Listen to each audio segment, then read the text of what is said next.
E aí, povos, tudo certo?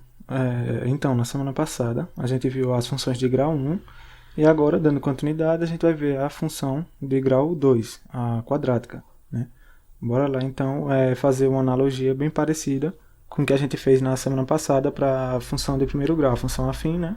Então, bora introduzir o assunto com um problema físico, um problema real, para a gente entender mais ou menos desde a extração da função.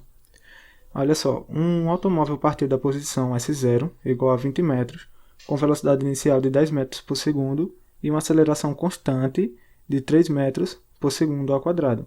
Determine a posição do automóvel em função do tempo decorrido.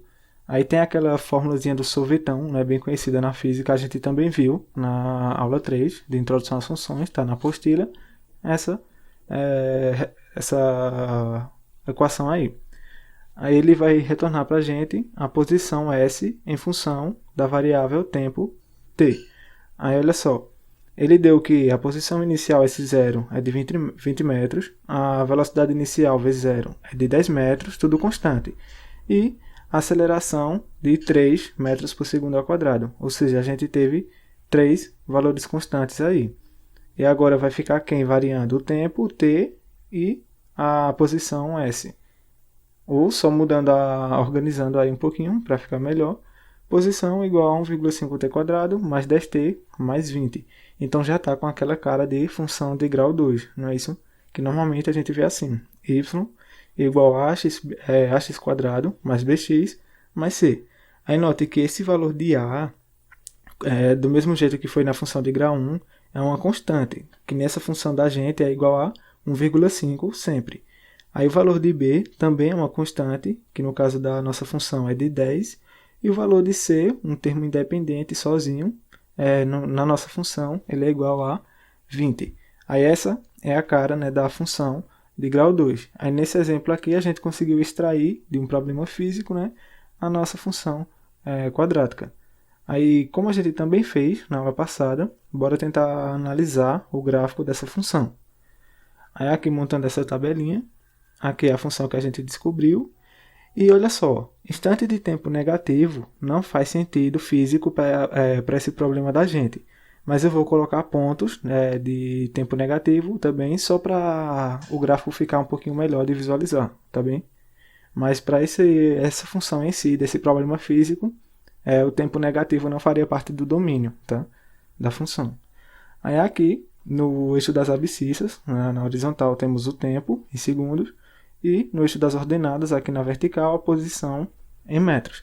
E aí, bora substituir esses pontos que está na tabela. Olha só, se eu jogar menos 12, a minha função vai me retornar uma posição de 116 metros e a gente tem o nosso primeiro ponto do gráfico. Se eu jogar um tempo de menos 10, a minha função retorna 70 metros. Se eu jogar menos 4, a minha função retorna uma posição de 4 metros. E nota que ela está descendo aí, né? Se eu jogar agora 2 segundos positivo, a minha função retorna, tem um ponto antes, né? Esse aqui é do zero. Zero aqui na origem para o tempo, e ele retorna uma posição de 20 metros. Tá? E mais uma coisa, lembram na aula passada que tem aquele coeficiente linear b, que mostrava onde o gráfico da função corta o eixo y. Aqui é a mesma coisa. Olha só onde ele está cortando aqui o eixo y, 20, que é justamente esse termo independente 20 aqui. Tá? Mesma ideia. Aí bora lá. Se eu jogar agora, penúltimo ponto, um instante de tempo igual a 2, a minha função retorna uma posição de 46 metros. Se eu jogar, para finalizar, um instante de tempo de 5 segundos, a minha função retorna uma posição de 107,5 metros. E agora temos esses pontos aí, bora ligar para ver mais ou menos o que acontece. Olha só, que tipo de gráfico é esse? Uma parábola, né? Que ela pode ser tanto com essa concavidade para cima ou com a concavidade para baixo, né? Que ficaria mais ou menos assim. E essa é a forma geral do gráfico de uma função de segundo grau. Aí aqui, como eu disse, olha onde ele está cortando o eixo y, no 20, que é esse termo constante, que vai ser importante para a gente essa ideia mais para frente. Tá? Aí bora generalizar a definição. Uma função quadrática, né, de f, dos reais, domínio R contra domínio R, chama-se quadrática quando existem números reais A, B e C que são constantes, como a gente viu. O A, se eu não me engano, até agora era 1,5, né? Era menos 1,5. O B era 10 e o C era 20. Tal que f de x igual a x ao quadrado mais bx mais c. De novo, uma regrinha, né, com A diferente de zero. Porque se esse A for igual a zero, aí esse termo ao quadrado some e a gente fica com a função de grau 1. Né? Ia ficar só bx mais c, né, do gráfico de uma reta. Então não pode o coeficiente A ser nulo, tá bom? Aí, de novo, essa é a expressão onde nós temos o x como a variável independente, que é quem a gente vai informar para a função, para a máquina, né, que vai transformar esse valor num valor de y. E o y é a variável dependente, porque ele depende do valor de x que a gente vai informar para a função. Aí o a é o coeficiente a só mesmo. B a gente pode chamar só de coeficiente b. E o coeficiente c a gente pode chamar de termo independente, que ele fica sozinho, aí, isolado das variáveis, de forma indireta. Né? E outra definição importante são os zeros ou raízes da função quadrática, que são onde o gráfico da função corta o eixo x, ou seja, os valores de x para os quais y é igual a zero. Né?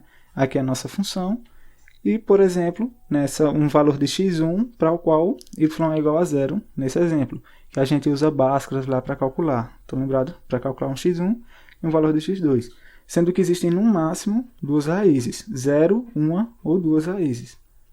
E pode existir uma segunda raiz, x2, né? Aqui também, que eu jogo na função e o y se torna zero. Como aqui no gráfico, olha, x, y, aí um gráfico qualquer de uma parábola. E esse ponto aqui, olha, onde ele corta o eixo x, poderia ser o x1, e esse aqui o x2. Né? Porque se ele está cortando o eixo x, é porque o y é zero. Né? Já que olha, ele está aqui em cima, a origem, y é igual a zero nesse ponto, y é igual a zero nesse ponto também. Aí por isso que o x1 e o x2 são os zeros ou raízes da função quadrática. Aí, para calcular, né, como eu disse, normalmente a gente usa Bhaskara, que é o que eu acho mais fácil. Tá? Aqui, olha, essa é a forma geral de uma equação, né, onde o y é zero, ax² mais bx mais c. E aí, por Bhaskara, a gente calcula aquela formulazinha bem famosa, x igual a menos b mais ou menos a de delta sobre 2a, onde delta é b² menos 4ac. Aí, como eu tinha dito, né, pode existir dois valores de x vindos dessa função aí, 0, 1 ou 2. Aí a gente pode determinar, se quiser, pelo valor de delta. Se delta for positivo, maior do que zero, vão existir duas raízes reais, como nesse caso que a gente acabou de ver aqui, onde tinham dois pontos, onde o gráfico cortava o eixo x, né, ou seja, onde y era igual a zero. Aí, se o delta, que é esse mesmo delta que está aqui, tá? Se delta for igual a zero, existe apenas uma raiz real, como nesse caso. E esse real que eu estou dizendo é de ser número real mesmo, tá? Aí aqui ele só corta o eixo x, né? Ele só toca o eixo das abscissas nesse único ponto. Aí se você jogar em Bhaskara, só vai ter um único valor para x. E se o delta for menor do que zero, que aqui olha, raiz de número negativo é uma indeterminação, né? Nos números reais. Aí não vai existir nenhuma raiz real, ou seja, a equação não vai ter nenhum zero, né? A função não vai ter nenhum zero ou raiz. Que seria como nesse caso aqui, onde olha que o gráfico ele não toca o eixo x em nenhum ponto. Está vendo a distância dele para o eixo x? Aí por isso que não existe uma raiz real. Aí se você quiser realmente analisar se a função ela tem uma zero raiz, né, você pode calcular o delta, b² menos 4ac, e analisar. Se for maior do que zero, existem duas raízes reais. Se for igual a zero, só existe uma. E se for negativo, menor do que zero, não existe nenhuma. Aí outra forma de você poder encontrar os zeros seria por soma e produto. Eu particularmente não gosto. Você poderia calcular assim, dois valores, x1 e x2, tal que a soma deles dê menos b sobre a e que o produto entre eles dê c sobre a. Aí eu não gosto disso, eu acho meio chatinho de lembrar essa relação e na hora do Enem a pessoa pode se confundir. Normalmente, quando cai no Enem, para você calcular, ele coloca um valor de delta bem fácil de calcular essa raiz. Aí já fica bem rápido, você joga na fórmula e já sai tudo bem certinho, eu prefiro, né? Mas aí é questão de gosto. Pronto, aí bora ver essa questão do Enem, onde a gente vai ter que encontrar, determinar a função de segundo grau a partir do gráfico, tá? Aí preste atenção que a gente vai ver um bocado de coisa bem semelhante ao que vimos nas funções de grau 1, para determinar a função a partir do gráfico também. Estão lembrados, né? Mas bora lá. Enem 2017. A Igreja de São Francisco de Assis, obra arquitetônica modernista, de Oscar Niemeyer, localizada na Lagoa da Pampulha, em Belo Horizonte, possui abóbodas parabólicas. A seta na figura 1 ilustra uma das abóbodas, na entrada principal da capela, e a figura 2 fornece uma vista frontal dessa abóboda, com medidas hipotéticas para simplificar os cálculos. Tá? Aqui, né, a construção dos Niemeyer, aqui como se fosse a fachada, né, um corte transversal de uma das entradas, e aqui uma representação simbólica, né, como ele diz, para facilitar os cálculos, com essas dimensões que não são as dimensões reais. É só para a gente poder calcular, né? E aqui uma altura em metros, né, que vai até o topo, o vértice, como a gente vai ver mais para frente, da parábola, e h em metros. E como ele diz, é parabólica, tá? Aí essa parte, ela é igualzinha a essa, eles são simétricas. Tipo, se daqui para cá são 5 metros, daqui para cá também são 5. Aí ele pergunta qual a medida da altura h em metros indicado na figura 2, que é até o topo da parábola. E bora lá calcular. Pronto, aí essa aqui foi a representação que ele deu com essas dimensões. Aí qual seria um jeito da gente fazer isso? Encontrar, né, determinar uma função que domine esse gráfico, essa borda da abóboda, tá?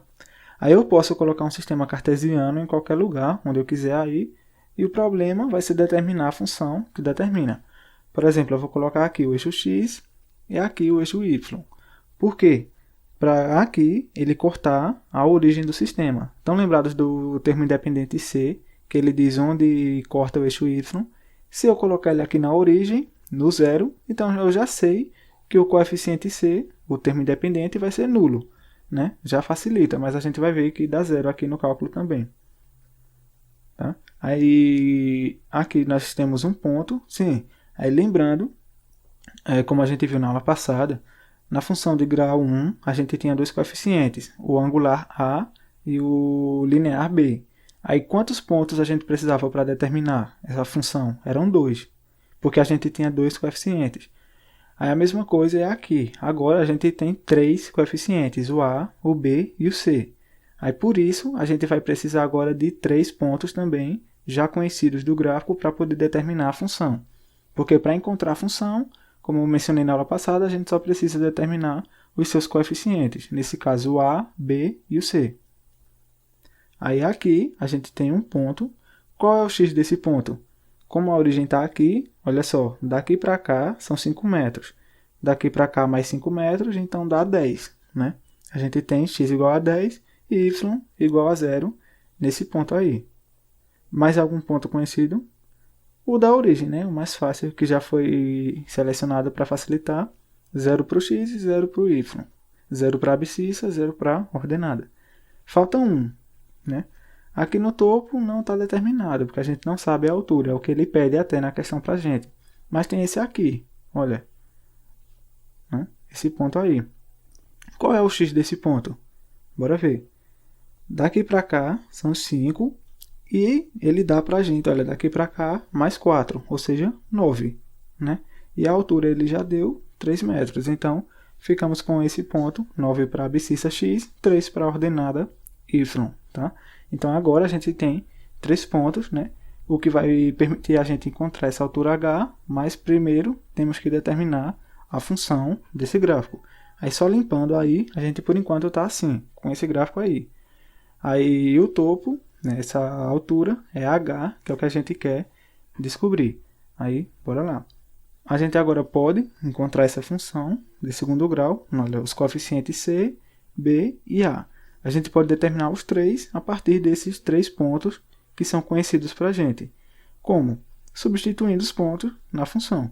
Primeiro, bora substituir o ponto da origem, 0, 0, que como eu disse, ele vai resultar nesse termo independente C sendo igual a 0. Já para facilitar mesmo, tá? Aí como é que fica? Se o y e o x são zeros, então fica assim.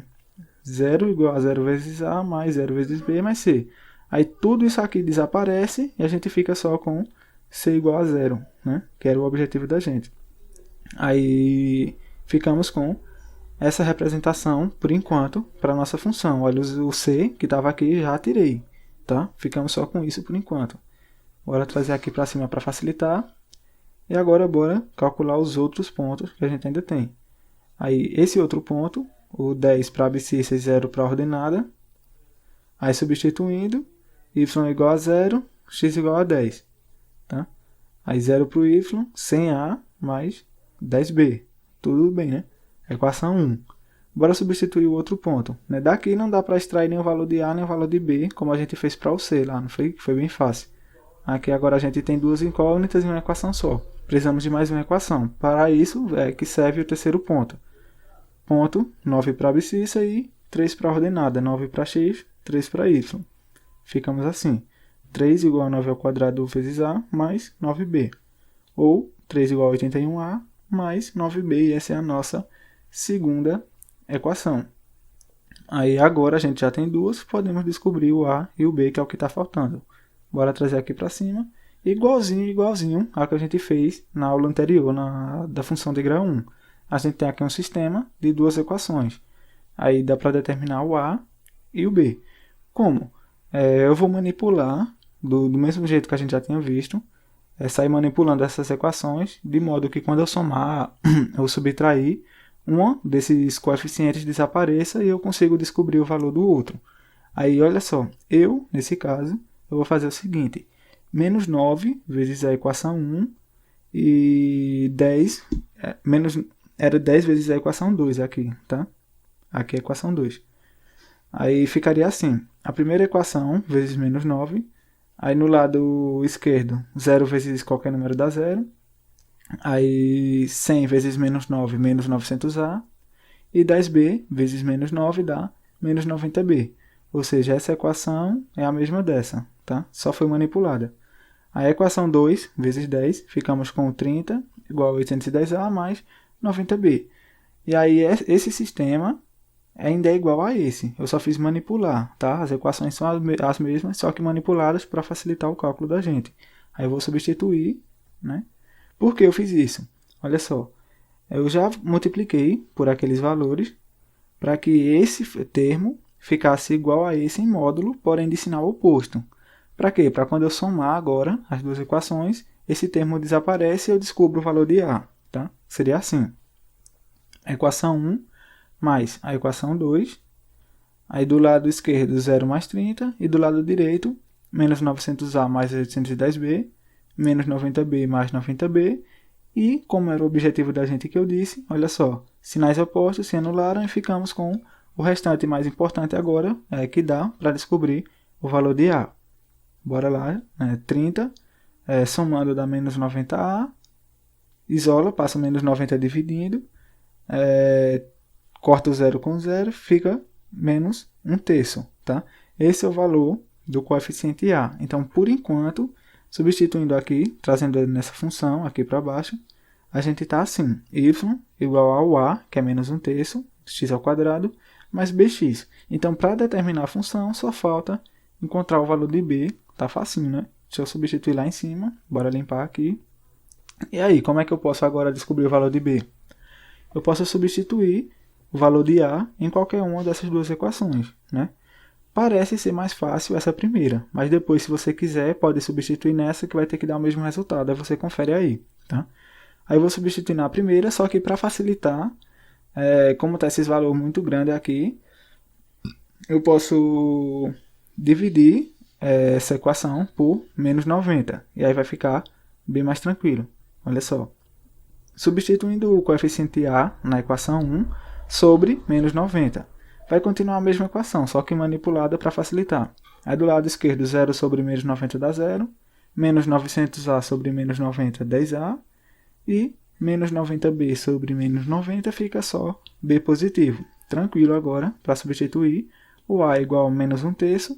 Fica, né, o b menos 10 sobre 3, isolando, b igual a 10/3, tranquilo, para encontrar, né, agora a função, só substituir e pronto.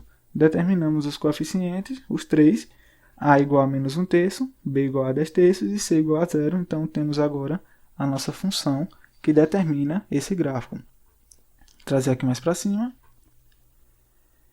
E pronto, se agora a gente tem a função, dá para descobrir qualquer outro ponto desse gráfico aqui, inclusive esse, que é o que me leva para a altura h, que é o que a questão está pedindo. Então, olha só, qual seria o x aqui que eu tenho que jogar na função para me levar esse valor de h? Ele está bem no meio aqui. Se tudo é 10, olha, de 0 para cá dá 10, né? X igual a 10. Então, na metade vai ser x igual a 5, né? Seria, deixa eu tirar aqui, 5, né? Aí, quando eu jogar esse 5 na minha função, ele vai me levar para essa altura máxima que está lá no topo, o h, que ele está me pedindo. Pronto, ficou facinho, né? Esse ponto aí é o ponto 5 para a abscissa x, h para a ordenada y. Aí, bora substituir lá na função, ponto 5h. Aí, o y é igual a h e o x igual a 5. Bora lá, só calcular agora. 5 ao quadrado dá 25, 10 vezes 5, 50. Os denominadores já estão iguais a 3, então é só somar mesmo os numeradores. 50 menos 25 sobre 3, ou a altura h igual a 25 sobre 3 em metros. Tá? Então, ficamos com a alternativa correta, a letra D. E aí, se eu quisesse, né, eu podia sair calculando qualquer ponto aqui a partir dessa função. E é bem interessante, né? A partir de 1, 2, 3 pontos, conseguimos encontrar a função inteira. Tá? Pronto, agora, bora ver uma coisa interessante, que é um dos que eu mais gosto na função de grau 2, que são os máximos e mínimos da parábola. Tá? Olha só, qual seria a ideia? Você tem aqui, como a gente viu, um plano cartesiano, abscissa x, ordenada y e uma parábola qualquer, nesse caso com a concavidade voltada para baixo. Aí note que aqui bem no topo, né, a gente tem um ponto que pode ser chamado de máximo, porque nem o valor de y é maior do que ele. Olha só, esse ponto aqui, e que vai ser chamado de vértice da parábola. E nesse caso é um ponto de máximo, como eu disse, porque nenhum ponto dessa função, né, olha, todos os valores de y ficam abaixo desse ponto. Não tem nenhum que seja dele para cima. Então ele é o maior, ele é o maioral, aí o máximo. Tá? Aí quais seriam as coordenadas dele, que é o importante para a gente? Ele tem uma abscissa que sempre pode ser calculada por menos b sobre 2a. Né? Y é igual a x ao quadrado mais bx mais c. E esses são os coeficientes b e a. E qual o valor da ordenada? Y menos delta sobre 4a. Aí sempre vai poder usar isso aí, é fórmula geral, tá? No cálculo do vértice da parábola. É fácil até de você demonstrar se quiser, encontrar essas fórmulas, mas não é muito prático. Na hora da prova você não vai poder parar para encontrar essa relação aí, vai levar uma meia hora. Aí o jeito é tentar decorar mesmo, mas também não é difícil não, né? É até parecido, menos delta sobre 4a para o y, menos b sobre 2a para o x, tá? E se por acaso a nossa parábola tiver a concavidade voltada para cima, assim, o contrário da outra. Aí nesse caso, o que nós temos aqui no vértice, continua, olha, um ponto lá embaixo, o vértice, só que nesse caso é um ponto de mínimo, porque não existe nenhum valor de y que seja menor do que ele abaixo, tá? Olha, todos os valores estão acima desse valor do vértice, que seria por isso o ponto de mínimo da nossa parábola. E quais as coordenadas dele? Continua a mesma coisa. Menos b sobre 2a para a abscissa x e menos delta sobre 4a para a ordenada y. Aí, se eu precisar, como é que eu sei se a função vai me retornar um ponto de máximo ou de mínimo? Quem vai me dizer isso é o coeficiente a. Olha só, o sinal do coeficiente a diz o sentido da concavidade. Se o valor de a for maior do que zero, olha, a concavidade fica voltada para cima. E que ponto é esse? Um ponto de mínimo, né? Ele é o ponto mais baixo, está lá embaixo da nossa parábola. Se o a for menor do que zero, a gente tem um ponto de máximo, porque ele está lá no topo, lá em cima, nenhum valor é maior do que ele para o y. Tá? E se o a for igual a zero, aí não tem parábola, né? Não pode. Aí tem uma técnica avançada para você lembrar disso aí e decorar, né? Assim, olha só. Se o A for maior do que zero, então o sinal é positivo. Carinha feliz, ponto de máximo, porque a concavidade está voltada para cima, né? O ponto de mínimo, perdão, né? E aqui embaixo é que está o ponto do nosso vértice. Lá embaixo, então ponto de mínimo. Se o A for menor do que zero, então um sinal negativo, né? Carinha triste, e a gente tem um ponto de máximo, porque olha só, o vértice está aqui em cima, lá no topo, nenhum valor de y vai ser maior do que esse daqui. Então, se A positivo, né, ponto de mínimo. Se A negativo, ponto de máximo, e você usa essas carinhas aí para decorar. Eu uso isso aí, tá? Não é vergonhoso não, ajuda a decorar mesmo, ajuda mesmo. Aí olha só, um problema de física bem comum, você já pode até ter se deparado aí com a monitora Érica, ou na escola mesmo. Olha só, uma bola é lançada ao ar, né? Suponha que sua altura h em metros seja essa função aí. Olha só, h igual a menos t ao quadrado, mais 4t, mais c, pronto, função de grau 2, né? Igualzinho. Com t em segundos após o lançamento. E essa é a ideia mesmo, tá? Para um lançamento vertical, né? Você joga para cima uma coisa, inclinado, e ele vai, o comportamento vai ser de uma função de grau 2, uma parábola. Aí por isso ele diz, determine um instante em que a bola atinge a altura máxima, o tempo t em segundos, né? E a altura máxima atingida pela bola. Bora tentar entender isso aí melhor. Olha só, tá aqui, né? Você pega, digamos você tá aqui, e faz o lançamento. No que você jogar, uma bola, sei lá, vai fazer esse movimento aí, como está na parábola. Sobe e desce um movimento parabólico. Aí nós temos aqui o tempo t, após o lançamento, né, a origem está aqui, onde você partiu, de onde você jogou, e a altura atingida por essa bola. Aí aqui, lá no topo, a gente vai ter um ponto de máximo, né, nosso vértice, e como o A é menor do que zero, olha só aqui, o A é menos 1, está negativo. Sinal negativo, A menor do que zero, carinha triste, com cavidade voltada para baixo, temos um ponto de máximo aqui no topo. Aí por isso, né, que eu já sei que a minha função, o gráfico, é dessa forma, com cavidade para baixo. E temos um ponto de máximo. Aí lembrando, quais as coordenadas, que a gente acabou de ver a fórmula, menos b sobre 2a, né? Me leva ao vértice, que me leva à altura de menos delta sobre 4a, a altura máxima atingida pela bola. Aí viu, como ele mesmo disse, a altura máxima, não tem nenhuma acima desse menos delta sobre 4a, ele é vazio aqui em cima. Todas as alturas são abaixo dele, tá? E aí o que ele quer? Esse instante de tempo, menos b sobre 2a, para o qual, quando eu jogo na função, né, me retorna a altura máxima, né, e ele também pede essa altura máxima aqui. E aí note que nós temos duas opções. Eu posso pegar esse menos b sobre 2a e jogar na função, que ele vai vir para cá, ele me retorna esse ponto, que é o próprio ponto de máximo, ou eu posso calcular diretamente por essa fórmula. A gente vai ver isso aí mais para frente, tá? Sem estresse. Pronto, essa aí foi a função que ele deu para a gente. E quais os coeficientes? A igual a menos 1, b igual a 4 e c igual a 6. E aí, o que ele pede? Na letra A, um instante em que a bola atinge a altura máxima. Como eu já disse, esse instante é esse instante de tempo aqui, menos b sobre 2a. Como é que calcula? T igual a menos b sobre 2a. Aí como está lá, aqui nos coeficientes, b igual a 4, a igual a menos 1. Que ficamos com menos 4 sobre menos 2.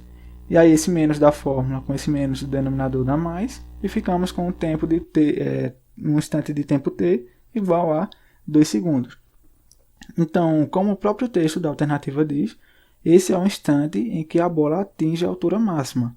Então, como eu posso calcular essa altura máxima? Eu posso vir aqui, direto por essa fórmula, ou substituir o tempo t2, né, nessa função. Bora primeiro substituir na função para ver o que acontece. A letra B é a altura máxima atingida pela bola. Aí essa foi a função que ele deu para a gente, né? E esse é o tempo que leva à altura máxima, que seria esse aqui. Bora substituir na função. Na altura máxima vai ser igual a função substituída no instante de tempo t igual a 2. Então ficamos com menos 2 ao quadrado, mais 4 vezes 2, mais 6, que daria assim, menos 4 mais 8 mais 6, menos 4 mais 8 dá 4, mais 6, 10 positivo, né? 10 metros. Então pronto, essa é a altura máxima que corresponde a esse ponto aqui, né? Menos delta sobre 4A. Se você quiser conferir ou não quiser se calcular dessa forma aqui que a gente fez, você poderia diretamente usar esse menos delta sobre 4A que está aqui. Bora fazer isso para ver. E vai ter que bater, vai ter que dar 10 metros também, senão está errado alguma coisa. Bora confirmar. Pronto, H igual a menos delta sobre 4A e bora ver se dá 10. Que tem que dar, senão vai estar errado. Aí, qual o valor de delta? Como a gente já viu lá em Bhaskara, é b quadrado menos 4ac. Aí, substituindo os valores, que está lá em cima, né? b igual a 4, a igual a menos 1 e c é igual a 6. Aí ficamos com 4 ao quadrado dá 16, menos 4 vezes menos 1 dá 4 positivo, vezes 6, 24. E no denominador, 4 vezes menos 1 dá menos 4. De novo, esse menos da fórmula com esse menos do denominador fica positivo. E 16 mais 24, 40 sobre 4. De novo, o mesmo valor que a gente encontrou anteriormente. 10 metros como sendo a altura máxima atingida pela bola. Então está correto, realmente bateu. Então, viu, você tem essas duas opções. Você pode calcular direto. E digamos que você está lá na prova e não lembra direito. Caramba, como é que calcula a ordenada? É menos delta sobre 2A ou é sobre 4A e se enrola. Aí você também tem essa opção de sempre decorar a abscissa, menos b sobre 2a. Aí se ela pedir a ordenada, que nesse caso é a altura, você simplesmente joga na função. Você já tem a abscissa aqui, menos b sobre 2a. Se eu jogar na função, ele me retorna o valor máximo ou mínimo, dependendo do caso. Aí é sua opção, tá? Com prática você vai pegando o jeito. Você pode responder de novo essa questão aí, para ver como você acha melhor, né? Usando a fórmula menos delta sobre 4a ou não, que seria o primeiro caso que a gente substituiu t igual a 2 na função que a questão deu. Tá? Aí olha só, retirando aqui, como eu disse, t igual a 2, olha aqui, nos leva para a altura máxima de 10 metros. Tá? Então essa é a ideia. Se eu quiser, eu jogo o t que leva a abscissa que leva ao valor máximo ou mínimo, dependendo da questão, e a própria função já me retorna esse valor também. Tá? Ou você calcula pela fórmula menos delta sobre 4a. Pronto, para finalizar, bora ver essa questão na PPL 2013, tranquila até. E é um problema do estilo de otimização. Vocês ainda vão ouvir falar muito disso, provavelmente na faculdade, dependendo do curso, tá? Em que você tem uma função, como nesse caso é uma função de lucro da sua empresa, sei lá, e você vai otimizá-la. Aí bora lá entender. Uma pequena fábrica vende seus bonés em pacotes com quantidades de unidades variáveis. O lucro obtido, olha só, o lucro é obtido por essa função que a empresa determinou, e de segundo grau, tá? Onde x representa a quantidade de bonés contidos no pacote, ou seja, nas embalagens, né? Aqui, olha, essa função lucro, dependendo de quantos os bonés você coloca na embalagem, que o seu cliente vai comprar, né, por embalagem, sejam 10, 15 bonés por embalagem, você vai ter um lucro diferente, que vai ser dado por essa função. E aí você vai tentar otimizar, obter o maior lucro, né, a partir de um valor adequado, ou valor ótimo de x, que é o que a gente vai ver.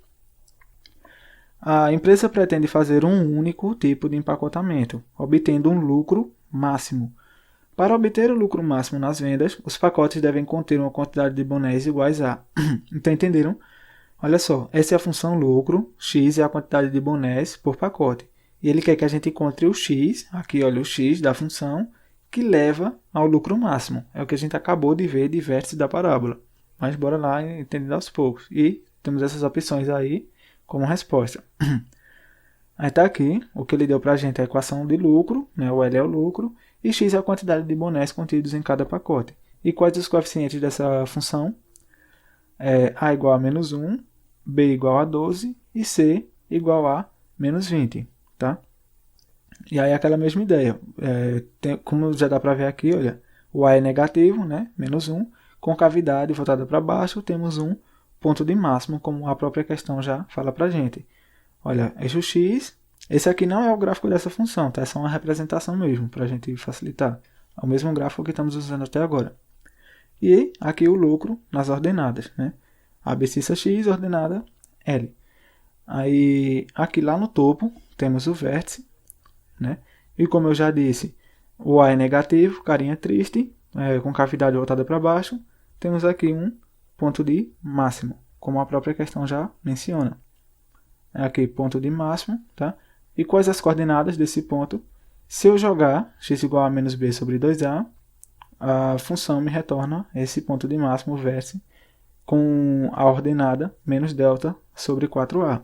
Então, essas são as duas coordenadas do meu vértice. Tá? E quem é que ele está pedindo para a gente? Ele quer descobrir, é um problema de otimização. Você vai otimizar o lucro. Aí ele quer que eu responda, retorne qual o valor de x, de bonés, que deve ter no pacote, para que me retorne o lucro máximo. Ou seja, ele quer esse valor x aqui, essa abscissa, menos b sobre 2a, que me leva ao lucro máximo. Aí depois a gente calcula o lucro só para ver no que dá, tá bom? Bora lá, né? Limpar aqui um pouquinho. E como a gente quer o x, que é menos b sobre 2a, é só substituir os valores. b igual a 12, a igual a menos 1, facinho, que dá 6, né? Aqui, olha, esse menos com menos da fórmula soma e fica só sobre 12 sobre 6. Então, 6 bonés é a quantidade que otimiza, onde eu vou ter o lucro máximo. Se eu jogar qualquer outro valor de x, aqui, bora dizer, o 5 vai estar aqui, o 6, perdão, que é o que leva ao lucro máximo. Se eu jogar 7, 8, 9 ou 10 nessa função, ele vai me retornar valores de y, né, de lucro menores. Né? Aí por isso que é um ponto de máximo, uma otimização. Bora calcular esse lucro só para praticar. Quais as opções? Como eu já disse. Para calcular o lucro máximo, você poderia calcular menos delta sobre 4a. Tá? Mas nesse caso, eu acho mais fácil só substituir na função. Né? A gente não já tem o x que leva para o máximo aqui? Então é só substituir na função que ele deu. Aí se quiser você confere aí, menos delta sobre 4a vai ter que dar a mesma coisa. Aí ele deu essa função de lucro para a gente, tá? E substituindo x igual a 6, que é o ótimo, a gente vai ter o lucro máximo. E aí ficamos com menos 6 ao quadrado menos 36, 12 vezes 6, 72, menos 20, que dá 16. Ele não disse a unidade do valor, mas provavelmente é reais. Né? Centavos aí era complicado. Aí 16 reais. Então, olha só de novo no gráfico qual seria a ideia. Né? Tirando aqui, se eu jogar o 6, que a gente descobriu por menos b sobre 2a, se eu jogar na minha função, ela me retorna o lucro máximo igual a 16, que tem que dar a mesma coisa por menos delta sobre 4a. Difícil? Não. É um tipo de problema bem legal. Tem muitos aí do Enem para você praticar, tá? Só pesquisar aí sobre vértice da parábola. E finalizamos assim o estudo da equação de grau 2, da função, né, de segundo grau. Aí semana que vem a gente já continua na função exponencial e depois a logarítmica, que eu acho legal, né? O pessoal acha difícil, mas é legal, tá? Então, até semana que vem, nos vemos lá.